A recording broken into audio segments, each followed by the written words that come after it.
Today on the 50-pound brain, we put in our USB charging port, we put in the passenger seat, and we fixed a lug bolt that had pulled out of the hub a long time ago. I've been driving on 3 lugs for a minute.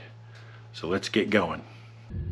So before we put the seat in, make this much more difficult, I want to get this double USB port, and the base I 3D printed.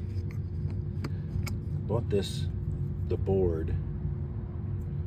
I can't remember if I bought it off eBay or Amazon or where I got it, but I made this board, or this mount plate, 3D printed it so that it mounts up here like this, and zip ties hold the whole thing together.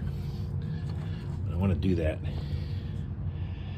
before I put the seat in, and it's just in the way. And there it is, all mounted up. Now we just got to wire it. The wire is going to run straight back to the fuse block through one of those pass-throughs back there. All right, so that's where we're going to run our USB wiring, up through the firewall. I got a screwdriver making a gap in the grommet so I can make it a little bit easier to stuff the wires through. So let's see if this works. And we were successful in getting it through. Now we just got to wire this. Plenty. I made sure I have plenty of wire on it. Got to run it to a fused power and then to our ground point right here. Okie doke. Our wire is routed up and through the grommet.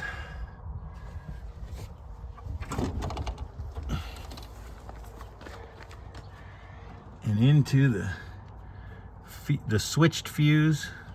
We switched by the ignition switch and run to ground. So now let's see if it works. Okay, we're plugged in. Let's see, we gotta turn the key on and see if it works. Yes, it does. But the green battery light came on the phone when I turned the key on. Sweet. So now we're going to turn our attention to putting the holes in the carpet for the passenger seat. Now that we got this wired in, I don't know if I can do this two-handed, or one-handed, I mean.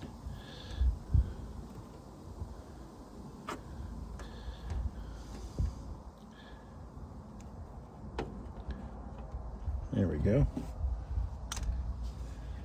Nice, perfect hole. And it kind of seals the carpet.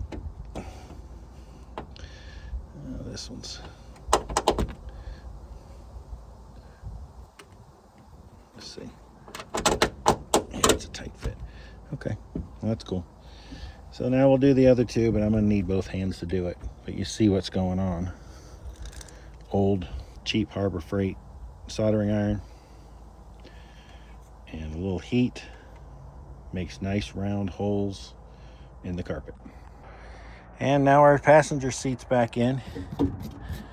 We'll be able to haul passengers as soon as I find the seat bottom and put it in. Our next task is to replace this lug that pulled out of the hub. Let me get this wheel off and I'll show you what's going on. So originally, these wheel studs thread into the hub. This one pulled out. Now I was looking in the Rimmer Brothers catalog. Moss Motors has a replacement hub for $350. And I said, that's crazy. So I was looking in the Rimmer Brothers out of the UK catalog. And they have a replacement hub that takes press-in studs, and it's $150. And I was like, that's more what I'm talking about. And then I got to thinking, it's like, well, wait a minute, why can't I just press a stud into this hole? And so that's what we're going to try and do. Okay, so what we did is we went over to the lab, put this in the lathe, put a much nicer taper on it than the original, and took a little bit off the OD. Hope you can see that. Hope it's in focus. to just see if they'll pull in nicer from this side with just the lug nut acting as our drawing device without stripping out the nut or ripping out these threads. So let's try that. All right.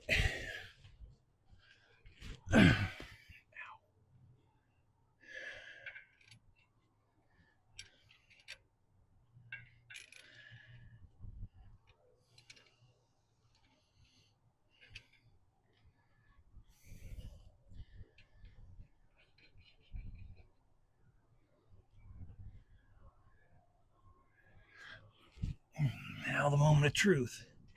Will this draw in or is it just going to spin?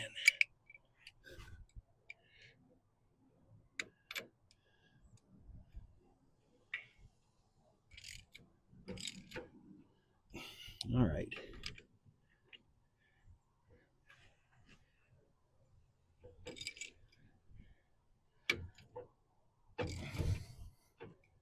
Still wants to turn, and I figured it was going to.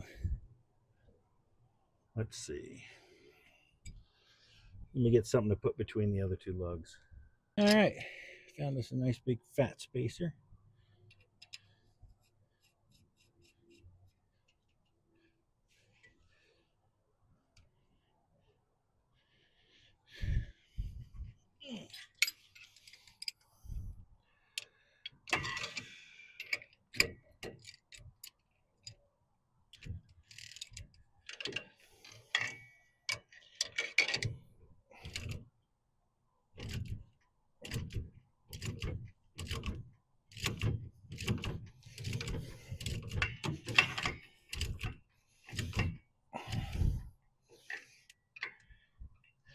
That's about it.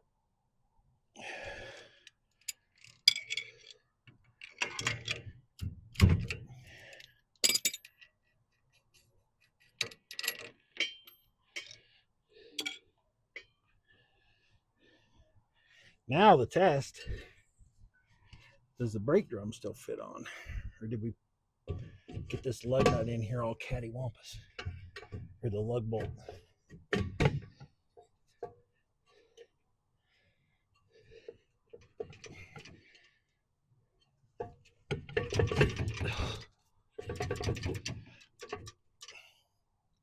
Looky there.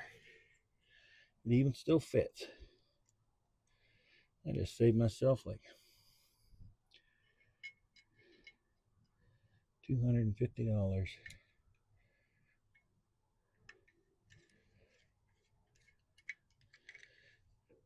And hopefully I helped you save the same.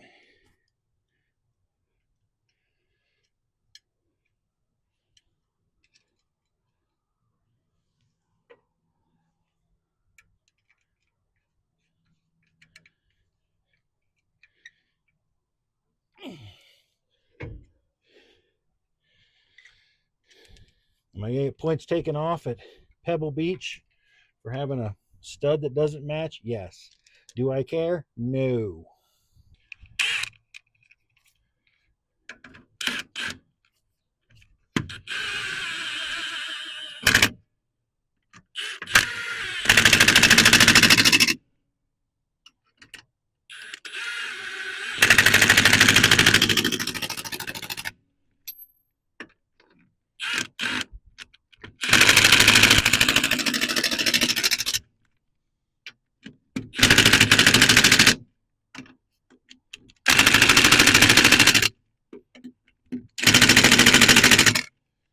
And if you're wondering, that's set on 1 because I like to hand tighten final torque.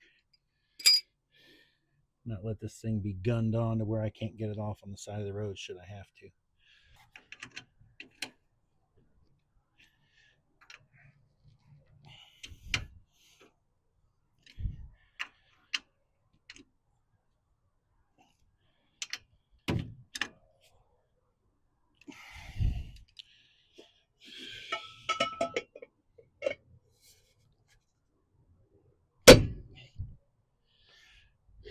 And there you have it.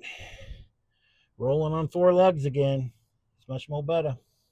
Now, if you want to know the lug bolt that I started out with, it is from Napa, and it is part number 641-1108. And they are $2.69 a piece. So that's an easy, cheap solution to your lug bolt problem on your Triumph. Oh, well, felt like we got a lot done on Higgins. Got the passenger seat in, got our USB charger in, got this pulled out lug bolt repaired. So rolling on 16 lug nuts again. The only other thing I know that I've got to do that's semi-critical is there's a weeping brake line front right caliper. It's not bad. You can't tell when you're applying the brakes, but it does leave a little bit of a spot on the pavement when it's parked. So we need to make a new line. I don't know if we'll get that done this weekend or not. So if we do, cool. If not, it'll be another video. So thanks for watching.